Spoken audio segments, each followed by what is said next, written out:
Cyanide ion, ठीक है। ये भी एक बहुत अच्छा जहर होता है, पॉइजन होता है। इसका भी कारण क्या है बताइए आपको, कारण क्या है कि अगर ये ब्लड में चला गया फिर वही cyanide ion Fe2 positive ion के साथ सिग्मा डोनर पाई एक्सेप्टर की तरह काम करेगा, बहुत स्ट्रॉन्ग बॉन्ड बना लेगा, ठीक है। सेम ही कारण वहां पर भी होगा। आगे बढ़ते हैं,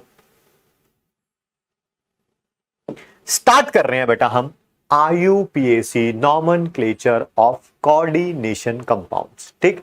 IUPAC नॉमेनक्लेचर बिल्कुल सिंपल नॉमेनक्लेचर की तरह होता है, जैसे ना बेटा NaCl लिखा हो, उसका नाम क्या होता है सर, उसका नाम होता है सोडियम क्लोराइड, ठीक है। पहले कैटायन नाम लिखा जाता है, फिर एनायन का, यहां पर भी ऐसे, first cation is written then anion, ठीक है सर। सर हमें कैसे पता चलेगा कौन कैटायन है कौन एनायन है? देखो इतना थोड़ा बहुत तो पता होगा, बाकी मैं हेल्प कर देता हूं। आप सबसे पहले स्पेक्टेटर आयन देखा करो, क्या ये है स्पेक्टेटर आयन जो कोऑर्डिनेशन स्फीयर के बाहर होता है? यस, ये एनाइनिक है ना, Cl के ऊपर नेगेटिव चार्ज होता है, इतना तो बताइए। अगर ये एनाइनिक है तो मेरे बच्चे ये क्या होगा, कैटाइनिक होगा। और पहले किसका नाम लिखा जाएगा, कैटायन का, और फिर किसका लिखा जाएगा, एनायन का। सर एक और एग्जांपल, बिल्कुल, K4FeCN6, ठीक है। क्या इतना तो पता होगा कि के कैटायन है, so this is cation and this is anion. अगर मुझे इसका नाम लिखना होगा मेरे बच्चे तो पहले इसका नाम लिखा जाएगा और फिर इसका, पहले कैटायन का फिर एनायन का। पहला रूल क्लियर है? Yes sir. सेकंड, आगे बढ़ते हैं।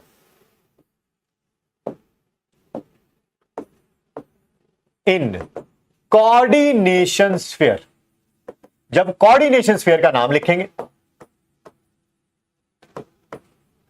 First ligands are written. पहले बेटा लाइगेंड लिखा जाए, बताना कोऑर्डिनेशन स्फीयर के अंदर दो चीजें होती हैं, लाइगेंड्स होते हैं और सेंट्रल मेटल एटम होता है, ठीक है। पहले लाइगेंड लिखे जाएंगे, first ligands are written and then central metal atom is written. इसको भी थोड़ा और रिफाइन कर लेते हैं। पहले लाइगेंड्स रिटन होंगे इन अल्फाबेटिकल ऑर्डर, मतलब समझाता हूं, जस्ट गिव मी ए सेक। देन CMA मतलब सेंट्रल मेटल एटम या आयन। पहले लाइगेंड लिखे जाएंगे फिर सेंट्रल मेटल एटम लिखा जाएगा, ठीक। सर लाइगेंड अगर एक से ज्यादा होते तो अल्फाबेटिकल ऑर्डर में लिखे जाएंगे। कहने का मतलब है कि अगर कोई ए से शुरू होता है लाइगेंड, पहले उसको लिखो, फिर बी वाले को या सी वाले को या डी वाले को या ई वाले को, ठीक। अल्फाबेटिकल ऑर्डर का मतलब समझ आ गया, ठीक। लाइगेंड्स कौन कौन से हैं, उनका नाम क्या क्या लिखा जाता है, ये पहले भी बता दिया गया है, ऐसे ही दोबारा लिखा हुआ है। जैसे कार्बोनेट है, ध्यान से याद रखना, अगर जो भी लाइगेंड आइड पे एंड होता है, किस पे एंड होता है, आइड पे, रिप्लेस्ड बाय आइडो और O, मतलब समझाता हूं, अगर Cl नेगेटिव है, क्लोराइड आइड पे एंड हो रहा है, तो उसका नाम पता क्या लिखा जाएगा, आइड की जगह या तो आइडो आ जाएगा, क्लोराइडो आ जाएगा, या आइड की जगह O आ जाएगा, यानी कि क्लोरो आ जाएगा। सर एग्जांपल एक और बताओ, Cn नेगेटिव, Cn नेगेटिव, ठीक है, दैट इज साइनाइड, या तो साइनाइड की जगह E की जगह O आ जाएगा, साइनाइडो, या पूरा आइड हटा दो और O लग जाएगा, यानी कि साइनो। ये बात समझ आ गई। जिसका नाम 8 पे एंड होता है, रिप्लेस्ड बाय एटो, यानी कि अगर कोई सल्फेट है तो उसका नाम क्या आ जाएगा, सल्फेटो। कार्बोनेट है तो उसका नाम क्या होगा, कार्बोनेटो। कब लिखेंगे उसे कार्बोनेटो, जब वो लाइगेंड की तरह काम करेगा, ठीक है। और नाइट्रेट है तो नाइट्रेटो, ठीक है, 8 को एटो आ जाएगा, ठीक है। ये वही सारे लिखे हुए हैं। आगे बढ़ते, third rule, if same ligand is present more then once, अगर कोई लाइगेंड एक से ज्यादा बार प्रेजेंट है, देन यूज प्रीफिक्स, उसके नाम के आगे प्रीफिक्स यूज करो। क्या? अगर एक लाइगेंड 2 बार प्रेजेंट है तो उसके नाम के आगे डाई लगा दो, 3 बार है ट्राई लगा दो, 4 बार है ट्रेट्रा लगा दो, and so on. Sir example बताइए। देखो बेटा एक आध नाम लिख के देखते हैं ताकि आपको ज्यादा अच्छे तरीके से क्लैरिटी हो सके। एक पॉइंट बता दूं फिर उसके बाद ये क्वेश्चन करता हूं। आफ्टर राइटिंग लाइगेंड्स, अभी अभी बोला था ना, कोऑर्डिनेशन स्फीयर के अंदर पहले लाइगेंड्स लिखे जाएंगे अल्फाबेटिकल ऑर्डर में और फिर सेंट्रल मेटल एटम लिखा जाएगा। After writing ligands CMA is written, central metal atom is written along with oxidation number।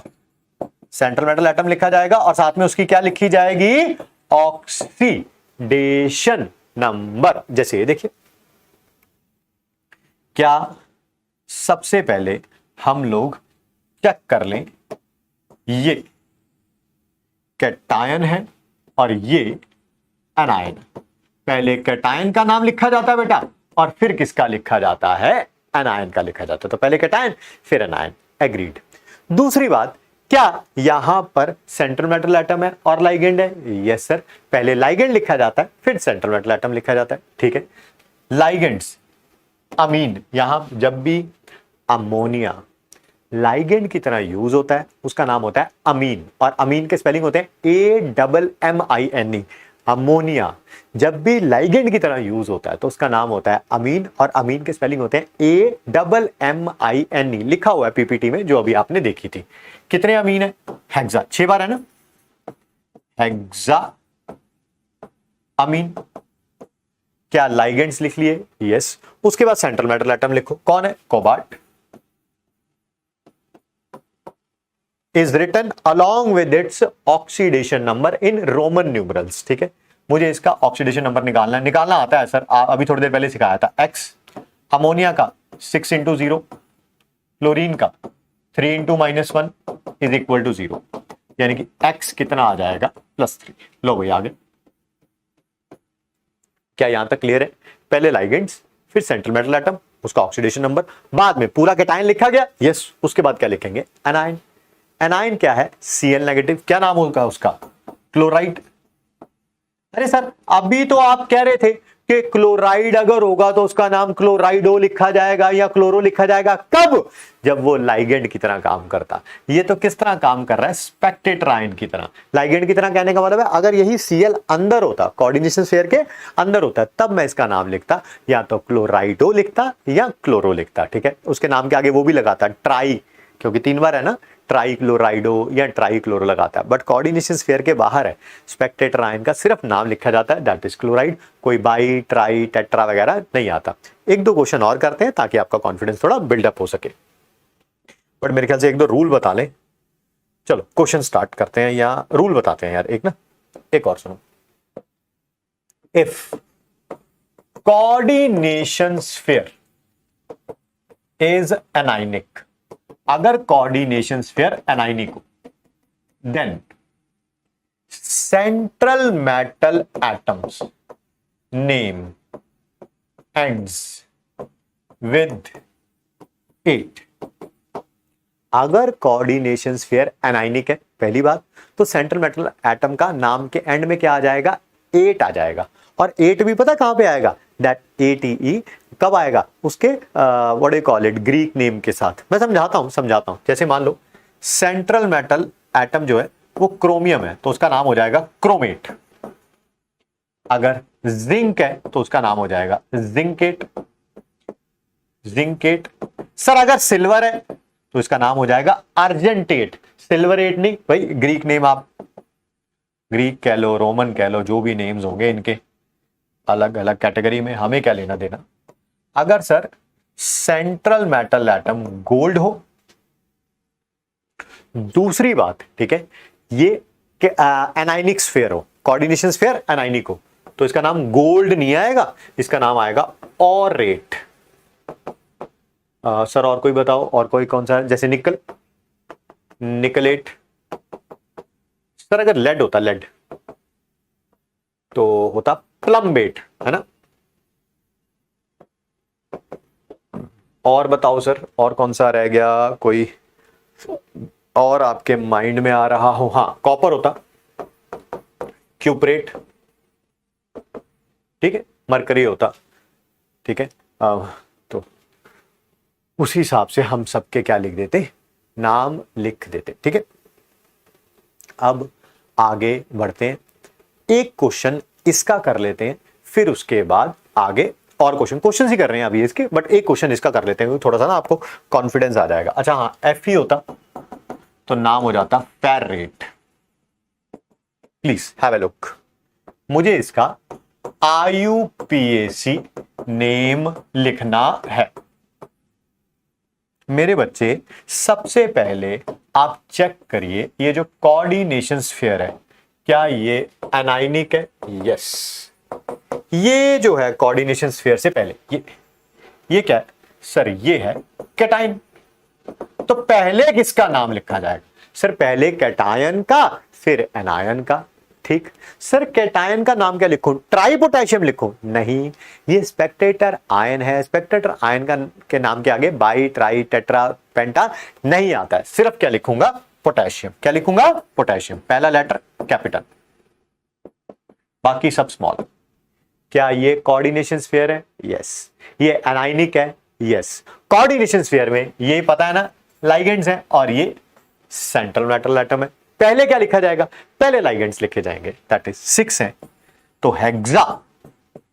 फिर भाई क्या लिखना है? साइनाइड है, साइनाइडो या साइनो, दोनों ही सही होंगे। मैं साइनाइडो लिख देता हूं, क्योंकि कोऑर्डिनेशन स्फीयर एनाइनिक है, तो इसका नाम आयरन नहीं लिखा जाएगा। क्या लिखा जाएगा इसका नाम? सर इसका नाम लिखा जाएगा फेरेट लिखा जाएगा। सो फेरेट। जब भी सेंट्रल मेटल एटम लिख देते हैं, उसके बाद लिखते हैं उसका ऑक्सीडेशन नंबर। करके देखते हैं। एक्स CN पर -1 तो 6 का कितना होगा? -6। पोटेशियम पर +1 तो 3 का कितना होगा? +3 इज इक्वल टू 0। एक्स कितना आ जाएगा? +3। लो जी, +3। मेरे ख्याल से आपको यह समझ आ गया। कुछ और क्वेश्चंस करते हैं मेरे बच्चे, ताकि आपका कंफर्ट लेवल इंक्रीज होता जाए। देखिए जी, write the IUPAC names of the following. बहुत आसान से शुरू कर रहे हैं। क्या ये एनाइनिक है? Yes sir. पहले कैटायन का नाम, फिर एनायन का नाम। बहुत सिंपल है, लाइगेंड्स पहले, सेंट्रल मेटल एटम बाद में। हेक्सा अमीन, कोबाल्ट, कोबाल्ट आएगा ना, कोबाल्टेट तो नहीं आएगा? नहीं आएगा सर, ये एनाइनिक है और ये क्या है? कैटाइनिक। जब भी कोऑर्डिनेशन स्फीयर कैटाइनिक होता है, सिंपल नेम आता है। एनाइनिक होता, अगर कोऑर्डिनेशन स्फीयर एनाइनिक होता तब आता कोबाल्टेट, ठीक है, कोबाल्ट। यहां पर ऑक्सीडेशन स्टेट फाइंड आउट कर लेते हैं। लास्ट में क्या आएगा? क्लोराइड। ऑक्सीडेशन स्टेट कैसे फाइंड आउट करूंगा? X 6 into 0, 3 into -1 is equal to 0। कितना आ जाएगा? 3। इसके बारे में और बात करते हैं। ये एनायन है, तो ऑब्वियसली ये क्या हो जाएगा? कैटायन। पहले कैटायन का नाम, फिर एनायन का नाम। सर यहां पर ये तो सेंट्रल मेटल एटम हो गया, चलो ये तो बाद में लिखा जाएगा लाइगेंड्स के बाद। लाइगेंड दो तरह के हैं, एक तो अमीन भी है और एक क्लोरो भी है। सर पहले कौन सा लिखा जाएगा? पहले लिखा जाएगा अल्फाबेटिकल ऑर्डर में। लाइगेंड्स किस में लिखे जाते हैं? अल्फाबेटिकल ऑर्डर में। पहले अमीन लिखा जाएगा, फिर क्लोरो लिखा जाएगा। सर कैसे लिखे? मतलब डाई क्लोरो पहले लिखे कि टेट्रा अमीन पहले लिखे? बेटा हमें ए, अमीन का ए देखना है, क्लोरो का सी देखना है, ना कि टेट्रा अमीन का टी और डाई क्लोरो का डी। अल्फाबेटिकल ऑर्डर में नाम अमीन से देखना और क्लोरो से देखना है, ठीक है। तो उस हिसाब से टेट्रा, डाई, ट्राई, टेट्रा, पेंटा, हेक्सा का पहला वर्ड नहीं देखना, हमें तो लाइगेंड का पहला वर्ड देखना है। तो टेट्रा अमीन, डाई, फिर वही या तो क्लोराइड हो या क्लोरो, दोनों ही सही है। एक पुराना कन्वेंशन है, एक नया कन्वेंशन है। पहले कहते थे क्लोराइडो बोलो, अब बोलते हैं क्लोरो बोलो, ठीक है। दोनों ही सही है। क्यों दोनों सही है? क्योंकि जो अपनी हमारी एनसीईआरटी है उसमें पुराना कन्वेंशन चल रहा है, ठीक है, और जो अभी नया कन्वेंशन आ चुका है, ठीक है। तो पास्ट में भी ऐसा हुआ है, जब भी क्वेश्चन आया तो अगर दोनों में से किसी से भी आंसर लिखा हुआ है तो दोनों को मार्क्स मिले हैं, ठीक। तो टेट्रामीन डाइक्लोराइड हो, लाइगेंड्स लिखेंगे, सेंट्रल मेटल एटम लिखूंगा। क्या सर इसका नाम क्रोमियम आएगा कि क्रोमेट आएगा? सर ये एनाइनिक है, ये कैटाइनिक है, कोऑर्डिनेशन स्फीयर कैटाइनिक होगा तो क्रोमियम आएगा, अगर एनाइनिक होता तो क्रोमेट आता। मेरे बच्चे यहां पर ऑक्सीडेशन स्टेट और लास्ट में क्या आएगा? क्लोराइड। ऑक्सीडेशन स्टेट कैलकुलेट करते हैं, यहां पर x 4 into 0, 2 into -1, 1 into -1 is equal to 0। बेटा इसको सॉल्व पता है ना, अमीन के ऊपर 0 होता है, Cl के ऊपर -1 होता है, 2 इंटू -1, यहां पर भी Cl के ऊपर -1 होगा। क्या x इज इक्वल टू +3 आ जाएगा? यस सर, तो ये लिख दिया। जब भी सेंट्रल मैटर एटम लिखते हैं उसके बाद उसकी ऑक्सीडेशन स्टेट लिखते हैं रोमन न्यूमरल्स में। और क्वेश्चन करते हैं, K3 FeCN6, पहले ये पोटेशियम, मेरे को लग रहा है मैं ये वाला कर चुका हूं ऑलरेडी, तो फिर इसकी जगह K4 कर देता हूं। पोटेशियम पता है ना, टेट्रा पोटेशियम नहीं, पोटेशियम, इसका नाम hexa cyanido ferrate. Sir oxidation state बताओ, Fe की फाइंड आउट करनी है, सेंट्रल मैटर एटम की x, एक Cn पे -1 तो 6 Cn पे सर -6, एक पोटेशियम पे +1 तो 4 पोटेशियम पे +4। इतना तो पता होगा, पोटेशियम फर्स्ट ग्रुप का एलिमेंट होता है, कंबाइंड स्टेट में कितना शो करता है? +1, तो 4 है तो कितना शो करेगा? +4। यहां पर x कितना आ जाएगा? +2। एक बहुत ही अच्छा केस है जो आपके सामने लिखा हुआ है, इसको ध्यान से सुनिएगा, समझिएगा। जब भी H स्पेक्टेटर आयन की तरह काम करेगा और कैटायन की तरह काम करेगा, ये रहा है ना, स्पेक्टेटर आयन है, यस सर, कोऑर्डिनेशन स्फीयर के बाहर जो होता है वो स्पेक्टेटर आयन होता है, और ये H पॉजिटिव आयन है। सर आपको कैसे पता ये H पॉजिटिव आयन है? ये H नेगेटिव भी तो हो सकता है, पहले कैटायन लिखा होता है, अभी फॉर्मूले में भी पढ़ेंगे हम लोग, पहले कैटायन लिखा होता है फिर एनायन लिखा होता है, तो इसका मतलब ये H पॉजिटिव है, यानी कि ये कैटायन है, ठीक, तो इसका मतलब ये एनायन हो गया, एग्रीड। जब भी H स्पेक्टेटर आयन की तरह काम करेगा, पहले लिखा होगा, इसका नाम हम नहीं लिखेंगे, बट क्या पहचान होगी, कैसे करेंगे बताता हूं। AuCl4, ठीक है, पहले लाइगेंड्स फिर सेंट्रल मेटल एटम। लो जी, लाइगेंड्स कौन है? Cl टेट्रा, 4 है ना, क्लोराइडो, ठीक। अब देखो, अब बात को ध्यान से सुनना समझना, अगर H पॉजिटिव आयन जो है कैटायन की तरह काम कर रहा होगा, तो ये जो सेंट्रल मेटल एटम होगा, जो सेंट्रल मेटल एटम होगा, उसके नाम के एंड में IC आ जाएगा, 8 की जगह IC आ जाएगा। पता है ना, ये एनाइनिक है, एनाइनिक है तो उसका नाम आना चाहिए था ऑरेट, और रेट नहीं आएगा, नाम आएगा ऑरिक। क्या आएगा? Auric, AuRic। Oxidation state, last में एसिड। सर ये एसिड कहां से आया पता है ना, पानी में डालोगे तो H पॉजिटिव आयन दे देगा, और जो पानी में डालने पर H पॉजिटिव आयन देता है उसी को क्या बोलते हैं? एसिड। सर ऑक्सीडेशन स्टेट लिखो, बिल्कुल, X, एक Cl का -1, 4 Cl का -4, एक H का +1 ही है, तो X कितना आ गया? +3। ये देखो, मैं आपको एक बार रिपीट कर देता हूं, जब भी H प्रेजेंट होगा, स्पेक्टेटर आयन की तरह प्रेजेंट होगा, उसका नाम जो है लिखा नहीं जाएगा, एंड में क्या आ जाएगा? एसिड आ जाएगा, ठीक। एक बात। दूसरी बात, जो सेंट्रल मेटल एटम होगा उसका नाम 8 में एंड नहीं होगा, IC में एंड होगा, दैट इज, ठीक है, और रेट नहीं आएगा, और रिक आएगा, ठीक।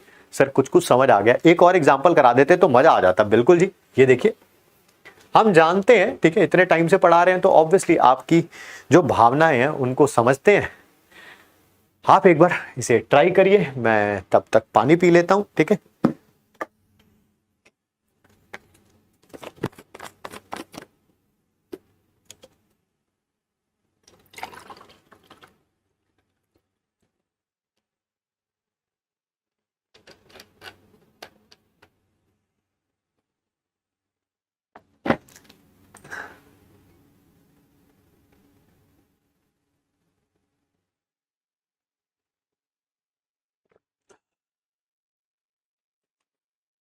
चलिए शुरू करते हैं जी। सबसे पहले क्या यहां पर H जो है वो स्पेक्टेटर आयन की तरह काम कर रहा है? यस सर, ठीक है। इसको अभी छोड़ दीजिए। पहले तो यानी कि लास्ट में एसिड आएगा, लिख लेंगे, बट पहले इसका नाम तो लिखें। इसका नाम क्या है? पहले लाइगेंड्स फिर सेंट्रल मेटल एटम। हेक्सा क्लोराइडो, क्लोराइडो या क्लोरो, आपकी मर्जी। चलो आपकी बार क्लोरो लिख देते, ठीक। उसके बाद इसका नाम क्या आएगा? प्लेटिनम आएगा, प्लेटिनेट आएगा, कि प्लेटिनिक आएगा? सर ये एनाइनिक है ना बेटा, ये कैटायन है तो ये एनाइनिक है, तो आना चाहिए था प्लेटिनेट, बट आएगा क्या? प्लेटिनिक। जब भी हाइड्रोजन स्पेक्टेटर आयन की तरह काम करेगा तो नाम जो है मेटल का वो आईसी से खत्म होगा, यानी कि प्लेटिनिक। ऑक्सीडेशन स्टेट लिखेंगे, लास्ट में क्या आएगा? एसिड। पता है ना ये एसिड क्या इंडिकेट कर रहा है? Hydrogen as spectator ion. अब इनकी ऑक्सीडेशन स्टेट फाइंड आउट करनी है, कर लेते हैं। प्लेटिनम की X, एक Cl की -1, 6Cl की -6, एक हाइड्रोजन का +1, दो हाइड्रोजन का +2 इज इक्वल टू 0। तो X कितना आ जाएगा? +4। लो भाई कितना आ गया? +4, ठीक है। तो मेरे ख्याल से ये भी क्लियर हो गया। मैं आगे दो एग्जांपल आपको करा रहा हूं, एक F, एक इसके अगले वाले में है, ठीक है। इसमें एक छोटी सी चीज है जो आपको याद करनी पड़ेगी। एग्जांपल इतने ज्यादा इंपॉर्टेंट है कि पेपर में पूछे गए हैं पास्ट में, आगे भी पूछे जा सकते हैं, इसी कारण इनको करा रहा हूं। और इस बात का ख्याल रखिएगा। पता है किस बात का ख्याल रखना है? ये उसमें भी बनता है, ब्राउन रिंग टेस्ट में, नाइट्रेट आयन के टेस्ट में, ठीक है। उसमें भी बताया था मैंने, अगर आपने वो क्लास अटेंड करी है। मैं यहां पर दोबारा बता रहा हूं। यहां पर NO ना वैसे दो ऑक्सीडेशन स्टेट में पाया जाता है, एक तो न्यूट्रल यानी कि 0, और एक पाया जाता है +1 में। यहां पर ये +1 में, किसमें? +1 में। याद करना पड़ेगा, याद करके जाना, फायदे में रहोगे, ठीक। बाकी तो कुछ बताने वाली चीजें हैं नहीं इसमें। शुरू करते हैं नाम। ये कैटायन, ये क्या है? एनायन। पहले कैटायन का नाम फिर एनायन का नाम। पेंटा एक्वा, पानी को एक्वा बोला जाता है, तो पेंटा एक्वा। NO पे जब पॉजिटिव चार्ज होता है इसका नाम होता है नाइट्रोसोनियम। क्या नाम होता है इसका? नाइट्रोसोनियम। मैं दिखाऊं कहां है नाइट्रोसोनियम? ये रहा मेरे बच्चे, NO पॉजिटिव, नाइट्रोसोनियम। अच्छे तरीके से नजर आ जाएगा, नाइट्रोसोनियम। कहां गया भाई? थे भाग रहा है। हाँ ये रहा भाई, पेंटा एक्वा। इसका नाम क्या हो जाएगा मेरे बच्चे? नाइट्रोसोनियम, ठीक है सर। उसके बाद ये रहा Fe, सेंट्रल मेटल एटम। क्या नाम लिखूंगा इसका? आयरन। सर फेरेट नहीं लिखेंगे बेटा, ये एनायन है, ये कैटायन है। कोऑर्डिनेशन स्फीयर जब कैटायन होगा तब नहीं लिखते, कोऑर्डिनेशन स्फीयर एनायन होता है तब उसका नाम लिखते, ठीक है। 8 में ऑक्सीडेशन स्टेट लिख लेते हैं, एंड में क्या आएगा? सल्फेट। चलो सर इसकी ऑक्सीडेशन स्टेट बताओ, इसकी फाइंड आउट करनी है। X रख ली, वाटर पता ही है न्यूट्रल होता है, लिखने की जरूरत नहीं। NO के ऊपर +1, एक SO4 के ऊपर -2, सबको पता है। कितना आ जाएगा? X कितना आ जाएगा? +1 आ जाएगा। लो मेरे बच्चे यहां पर क्या आ गया? 1 आ गया, ठीक। आगे बढ़ते हैं। याद रखना इसमें NO +1 में होता है बेटा, याद करके जाओगे। छोटी सी चीज है, कोई मैंने बहुत बड़ा फॉर्मूला नहीं बताया है याद करने के लिए। फिजिकल में भी तो फॉर्मूले याद करते हो ना अपना, उसमें भी बायो में भी होते हैं कई जगह तो फॉर्मूले, ठीक है। हमारे यहाँ भी तो एक चीज तो याद करी जा सकती है, दैट इज ऑर्गेनिक में भी तो रिएक्शंस याद करते हो ना, तो यहाँ पर भी तो एक छोटी सी चीज याद करी जा सकती है, ठीक है। पता नहीं लोग जब इनऑर्गेनिक में एक छोटी सी चीज भी याद करना होती है उसको रट्टा बोल देते हैं। बाकी सब्जेक्ट्स में चाहे वो फिजिक्स हो, केमिस्ट्री के बाकी चीजें हो, या मैथ हो या बायो, तो उसको बोलते हैं समझ ला, समझना, है ना। हाँ हाँ समझ लिया ना, समझ लिया। अब समझने के बाद याद कर लो, मतलब इनऑर्गेनिक का नाम आ गया तो उसे रट्टा, ठीक है। और बाकी सब्जेक्ट्स का नाम आ गया, हाँ याद कर लेना। अब समझा दिया ना, अब याद कर लेना। अरे भाई कमाल है यार, इतनी पार्शियलिटी, ठीक। वैसे इस पार्शियलिटी में हम भी शामिल है, ठीक है। मैं भी ऐसा ही करता हूं बट स्टिल ये सही नहीं है, ऐसा नहीं करना चाहिए, ठीक है। चलिए, जैसे कि आपसे 2 मिनट बात भी करते हैं, ठीक है। आप सबको पता है आपका एग्जाम आने वाला है, ठीक है। And I believe, I hope and I wish कि आप लोग अभी राइट नाउ अपना बेस्ट एफर्ट दे रहे होंगे। आपने जी जान लगा के रखी होगी अभी तक, बिकॉज ये डिटरमाइन करने वाला है कि अगले होप सो आपकी उम्र जो है वो बहुत लंबी हो, बट कम से कम 70 साल की और उम्र तो है ही, कि अगले 70 साल वो स्टेथोस्कोप आपके गले में पड़ा रहेगा या नहीं पड़ा रहेगा, ठीक है। सो मेक श्योर करिए, दिन रात एक कर दीजिए, आप में अनलिमिटेड पोटेंशियल है, ठीक है। इस बात का विश्वास रखिए। हाँ, उसको आप टैप आउट कर पाए, आप उसे रियलाइज कर पाए या ना कर पाए, ठीक है। कई लोगों को रियलाइजेशन बहुत लेट होता है, आज से 5 साल बाद, 10 साल बाद पता चलता है यार मैं कर सकता था, उस समय मैं कर सकता था या कर सकती थी, बट ऑब्वियसली वो रियलाइजेशन बहुत लेट हुआ है। अब उसके फ्रूट भी मतलब टाइम बीत चुका है, उसके बाद तो देखो कुछ हो नहीं सकता, ठीक है। Believe me, you have it in you, anybody can do anything.